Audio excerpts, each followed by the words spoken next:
Assalamualaikum warahmatullahi wabarakatuh. Ketemu lagi dengan gambar dan suara saya. Ya, kali ini saya bukan ingin ya, sudah gambar wayang. Kalau di Jawa Tengah, Jogja, Jawa Tengah sampai Jawa Timur, mungkin akan mengenalnya dengan nama Durga ya. Tapi kalau di wayang Cirebon dan wayang golek Sunda itu saya sih kenalnya sebagai gendeng permoni ya. Saya baru tahu nama Durga itu ketika saya tinggal di Jogja waktu masih kuliah itu. Ya sampai sekarang ya tinggal di Jogja. Saya juga punya keluarga di sini juga di Jogja. Mengenal Durga itu ketika waktu kuliah, terus mendengarkan radio pas dengerin dalang almarhum Maestro Ki Hadi Sugito. Kemudian saya baru tahu ada Durga. Kemudian saya cari ternyata Durga itu kalau di tempat asal saya waktu kecil mengenalnya sebagai gendeng permoni. Ya, ada banyak versi tentang Durga, ya, ada banyak versi tentang gendeng permoni.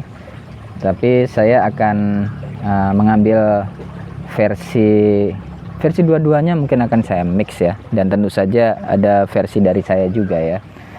Saya selalu berpikir bahwa wayang hanyalah media untuk menyebarkan kebaikan. Dia adalah tontonan sekaligus tuntunan. Jadi ya kalau misalnya tidak pakem-pakem banget, kita membuat karangan kita sendiri asal itu masih pantas ya, untuk menyebarkan kebaikan juga, aku pikir sih nggak masalah ya. Baik, jadi ceritanya begini. Waktu itu Betara Guru sedang bersama dengan istrinya ya, Uma namanya, atau dikenal juga dengan Umayi. Jadi saya lebih suka menyebutnya sebagai Uma. Bersama dengan Uma sedang mesra-mesraan nih, sore-sore gitu ya, di atas sambil naiki lembu Nandini ya. Betara Guru kan terkenal dengan naiki lembu Nandini ya. Kapan-kapan aku akan ceritain juga tentang lembu Nandini ya. Dia juga itu hebat banget itu. Ini kapan-kapan lah ya. Ini baru sampai huruf D. Kemarin kena biasa, terus Bargawa, ada Ciptaning. Sekarang D itu saya kepikiran Durga gitu. Terus kemudian saya mau cerita tentang gendeng permoni ya, sama aja ya. Hanya versi saja yang berbeda. Kemudian sedang asik masyuk, waduh bahasanya. Lagi pacaran lah ya.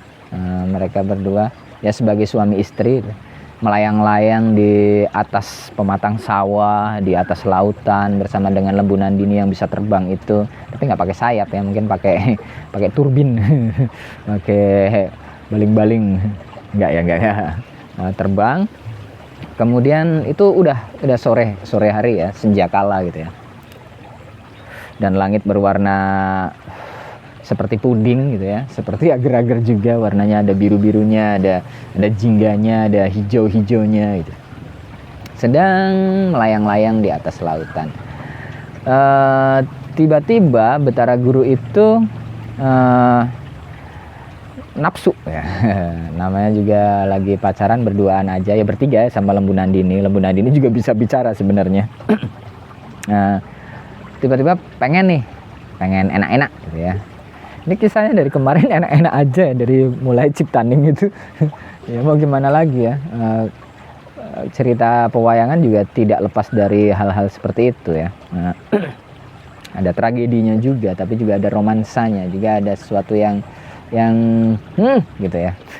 Nah ini lagi enak-enak nih ceritanya, saya lanjutkan ceritanya. Lagi enak-enak di atas lembu Nandini bersama dengan Uma. Tapi Uma menolak ya, si istrinya menolaknya karena ini tuh satu, nggak pantas.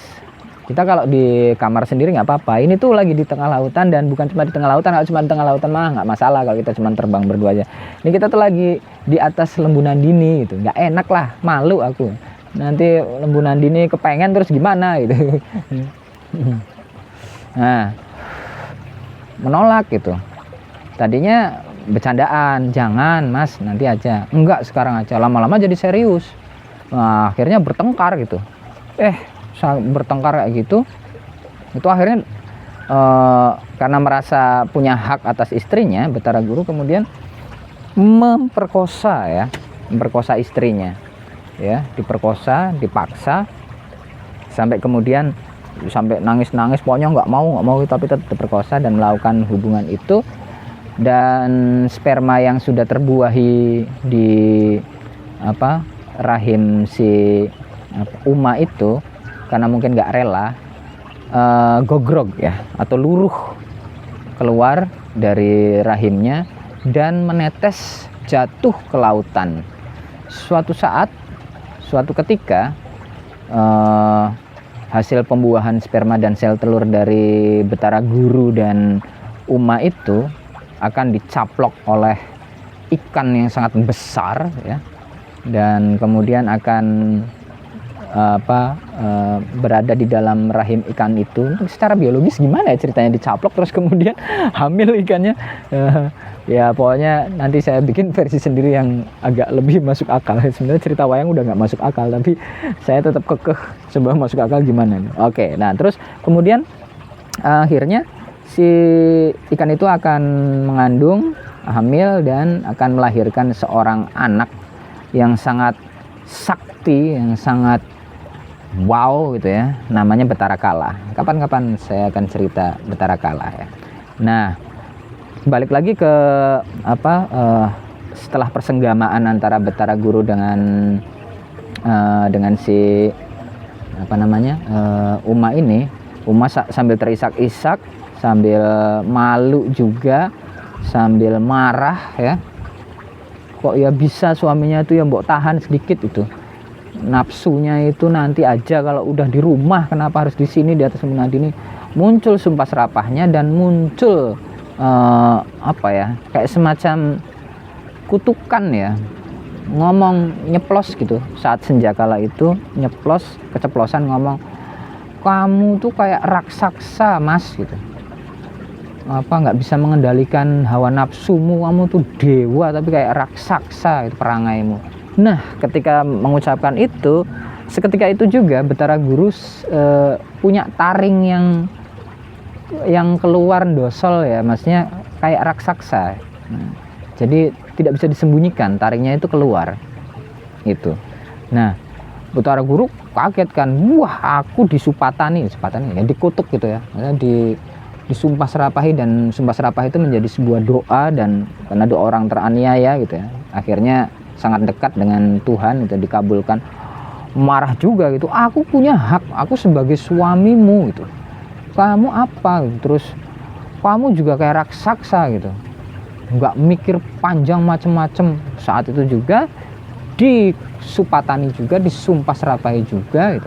Akhirnya Uma saat itu juga berubah wujud jadi raksasa. Raksasa itu raksasa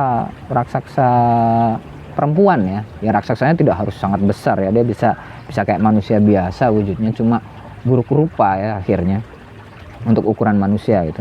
Jadi mukanya jadi buto ya, jadi kayak gitu. Wah nangis itu pas lihat cermin, wah mukaku, kecantikannya hilang, semuanya berubah wujud seperti itu. Ini salahmu sendiri.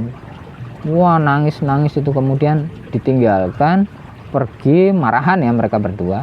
Nah kemudian saya mau loncat ke waktu yang berbeda, yang agak bersamaan, nggak berbeda sih, di tempat yang berbeda.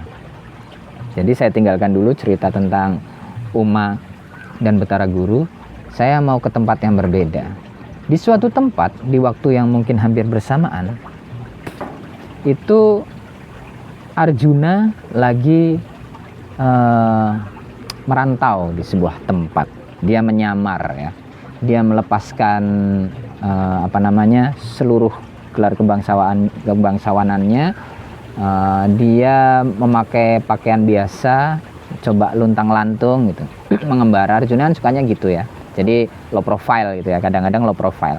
Menyamar gitu ke pelosok-pelosok, mencoba jadi rakyat jelata itu gimana gitu, mendengarkan keluh kesah mereka gitu. Ya semoga sih tidak punya niatan politis sama sekali ya di dalamnya, dia belusukan gitu. Terus kemudian Arjuna bertemulah saat pengembaraannya itu, saat penyamarannya itu. Jadi dia meninggalkan nama Arjuna, sebut aja namanya siapa ya, namanya siapa ya? Namanya Miskat gitu ya. Namanya Miskat, dia menyamar sebagai Miskat, tapi ketampanannya nggak hilang ya Arjuna. Perbawanya itu masih kelihatan. Saat menyamar jadi Miskat, bertemulah dia dengan seorang cewek desa gitu ya, anak desa yang sangat cantik ya, dan dia dari keluarga yang biasa-biasa saja, tapi sangat cantik sekali. Ibarat kata itu kecantikannya itu, kalau kata di dunia pewayangan tuh bagaikan para bidadari gitu. Dia bisa disandingkan dengan dewi-dewi di kayangan itu, wujudnya ya, parasnya. Arjuna ya kesengsem, jatuh cinta tentu saja ya. Dan ternyata si wanita itu, dan wanita itu bernama Permoni ya. Si Permoni itu kemudian juga jatuh cinta sama Arjuna. Mereka pacaran, terus kemudian ya mereka melakukan sesuatu yang yang harusnya dilakukan saat menikah sudah dilakukan juga ya. Maksudnya ya kayak nggak tahu aja lah anak-anak zaman sekarang. Zaman dulu juga kayaknya gitu. Nah, tapi jangan ditiru ya kalau bisa. Oke, saya lanjutkan. Nah, saat itu si Permoni kemudian gini ngomong ke Miskat, Mas Miskat gitu, Mbok, jangan begini terus dong gitu. Kalau kamu serius ke bapakku, ke orang tuaku, terus kita nikah gitu. Aku nggak mau kayak gini terus gitu. Nanti kamu pergi dari desa ini ke tempat lain, terus nanti lupa sama aku. Terus kalau misalnya aku hamil gimana? Suatu saat aku hamil, ayo. Gitu. Akhirnya ya Arjuna, ya udah saya nikahin. Terus Arjuna bilang, tapi saya tuh orang nggak punya, kata Arjuna. Saya orang biasa aja, saya nggak punya rumah, saya gelandang dari desa ke desa gitu. Emang kamu mau pacaran sama aku? Ya mau aja sih, ya walaupun aku tuh mau kamu tuh punya kendaraan, punya motor, gitu, punya mobil, punya rumah sendiri. Ya tapi kan bisa pelan-pelan kan Mas gitu. Arjuna ya sambil mesem-mesem gitu. Wah dia nggak tahu siapa saya gitu. Iya, saya akan berusaha, aku akan berusaha untuk nabung, kita akan punya rumah dan seterusnya itu, kata Arjuna gitu. Ya seneng gitu dikasih visi yang seperti itu sama Arjuna, dan lagi mereka berdua lagi di mabuk asmara ya, terutama si Permoni lagi di mabuk asmara, mau gitu. Akhirnya menikahlah mereka gitu, tinggal di rumahnya Permoni. Terus lama kelamaan setelah sekian bulan menikah, Mas kapan kita punya rumah gitu, seenggaknya Mas tuh beli motor deh, itu kayak tetangga tuh punya mobil gitu. Iya nanti gitu.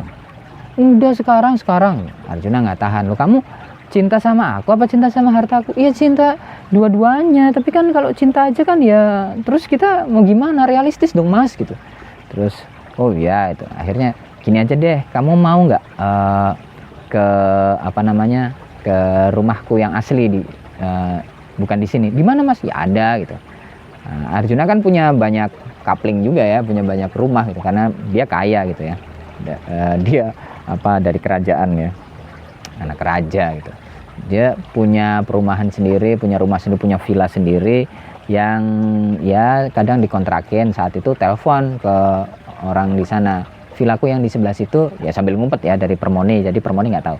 Villaku yang sebelah situ tuh di komplek ini tuh kosong nggak? Ada yang ngontrak nggak di situ?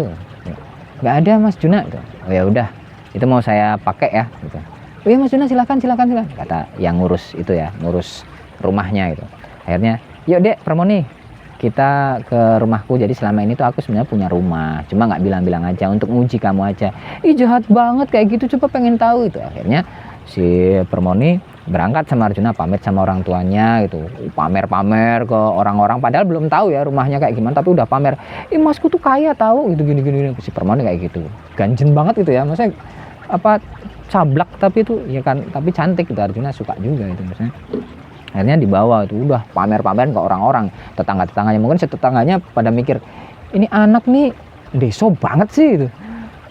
Belum tahu asal usulnya dari mana itu si siapa tadi namanya, Miskat, udah ngomong Miskat kaya dan seterusnya, emangnya dia pesugihan atau apa gitu. Tapi ya si Permoni ya peduli amat gitu, yang penting dia udah pamer gitu. Terus diboyong gitu pergi sama Permoni aja itu sama Arjuna ke rumah yang milik Arjuna yang sudah disiapkan itu ya. Mas ternyata pas sampai sana, Mas ternyata rumahnya gede banget gitu, kaya lu ternyata Mas, ini bener rumah? Iya nih rumahku, cuma kan aku kan mengujimu. Jahat banget lo pakai uji-ujian kayak gitu ya kan ya.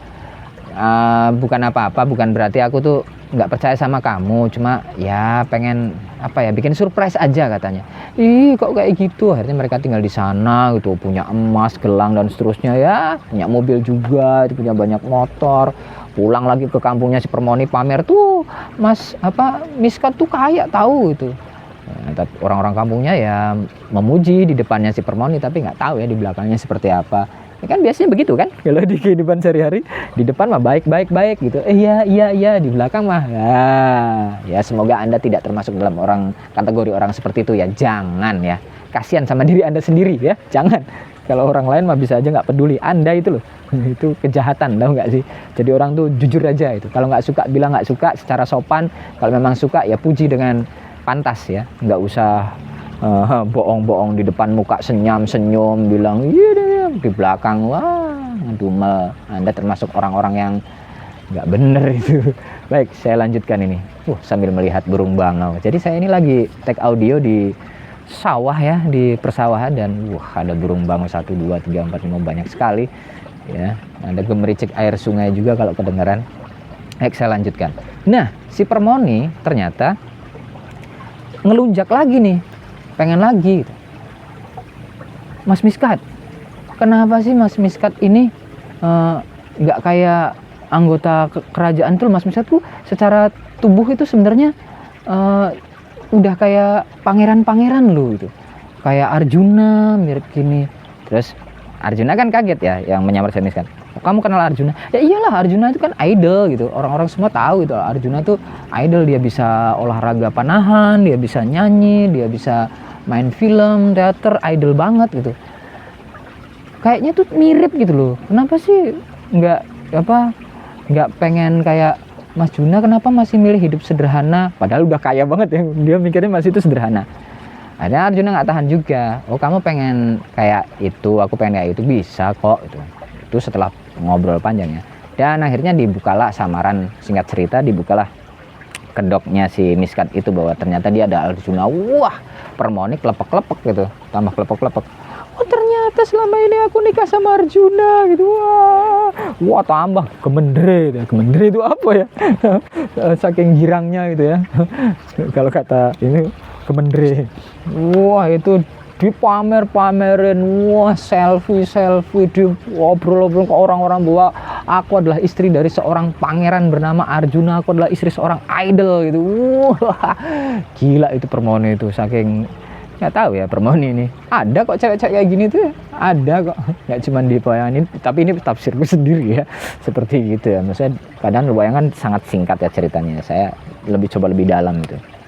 Baik, nah terus Arjuna udah mulai nggak suka nih, kok gini ya gitu, kok gini cewekku, istriku kok kayak gini ya, males banget gitu. Nah terus mikir, nih suatu saat pasti akan ngelunjak lagi nih, macam-macam lagi. Bener nah sebentar, bener aja gitu prediksinya Arjuna itu. Ternyata dia ngelunjak. Mas Juna, nah ini dia, kenapa Mas Juna itu kan deket tuh sama dewa-dewa ya, kenapa Mas Juna itu nggak diangkat jadi salah satu dewa? Mas Juna kan sering bantu dewa-dewa menyelamatkan istana kedewatan, itu Kayangan diselamatkan tuh, membantu banyak orang, mulia sekali itu. Mas Juna itu udah, dewa-dewa itu bahkan mungkin kalah kalau sama Mas Juna. Kenapa Mas Juna itu nggak jadi dewa aja? Arjuna agak sebel, udah sangat sebel sebenarnya, cuma ditahan ya, menahan diri. Kamu pengen nikah sama dewa ya? Atau pengen nikah sama aku? Ya nggak gitu, tapi itu kayaknya cocok aja gitu kalau Mas Juna itu jadi dewa gitu. Iya, aku tanya, kamu tuh pengen jadi dewa apa pengen nikah sama dewa-dewa atau sebenarnya nikah sama manusia biasa? Nggak bisa ngomong tuh, cuma ya pokoknya ditinggal. Arjuna pergi, marahan tuh mereka. No. Kayak gitu aja sewot gitu, apa sih cowok tuh kayak gitu banget gitu, nggak sabar. Arjuna padahal udah sabar ya ngomongnya, cuman mungkin si Permoni kan belum pernah ngeliat Arjuna marah, jadi seketika dia diem, nggak senyum sedikit atau senyumnya tertahan ya, tahu bahwa oh ini sudah marah atau sangat marah. Mereka marahan tuh. Nah, singkat cerita, pas lagi marah itu Arjuna keluar dari rumahnya, nggak tahu lah, mungkin apa ke lapangan panahan atau apa itu, dan istrinya di dalam rumah banting-banting perkakas dapur dan seterusnya, gelasnya. Jangan ditiru ya teman-teman, tolong jangan ditiru ya, emak-emak ya tolong. Ibu-ibu, gadis-gadis ya yang suatu saat jadi mama, jangan ditiru. Nah, kemudian pas itu Betara Guru itu sedang, ternyata dari tadi itu memperhatikan tingkah lakunya si Permoni. Dia tahu bahwa Permoni itu sangat cantik banget, bahkan mungkin 11-12 dengan Urwasi ya, yang paling cantik itu, cantik banget ya sebagai manusia. Dan kemudian mendengar ngedumelnya dan pertengkarannya Permoni dan Arjuna, dan tahu keinginannya si Permoni bahwa dia ingin menikah dengan dewa-dewa, Betara Guru itu menampakkan dirinya. Kaget Permoni, wih, ini adalah, ya aku adalah Betara Guru gitu. Aku adalah pemimpin para dewa itu. Wah, langsung kelepek-kelepek gitu, bukan yang kelepek-kelepek. Harusnya kan dia bersimpuh atau apa, tapi itu kayak pengen memeluk gitu loh kayaknya. Kayak pengen ketemu sama seseorang yang udah diidam-idamkan dari sejak lama gitu loh. Dan ya memang tampan juga ya Betara Guru itu, walaupun saat itu sudah ada taringnya. Terus kemudian ditanya, Permoni, kamu mau nikah sama dewa? Mau. Kamu mau nggak nikah sama aku? Duh, gimana ya? Aku harus nyerain Mas Juna dong. Ya, cerain aja gitu. Arjuna itu kan nurut kalau sama aku. Pura-pura mikir gitu. Udah, nggak usah pura-pura mikir. Aku tuh tahu di dalam batinmu tuh kamu pengen nikah sama dewa-dewa. Nggak usah munafik di depan gue, itu nggak bisa. Kamu tutupin dirimu dengan berbagai macam kedok, macam-macam di mukamu itu, di tubuhmu. Aku tahu keinginanmu seperti apa. Akhirnya ya pasrah. Iya, saya mau nikah dengan Anda, menjadi istri Anda. Baik gitu. Tapi ada syaratnya. Apa syaratnya? Syaratnya gini, kamu nikah sama aku tapi badannya doang, mau nggak?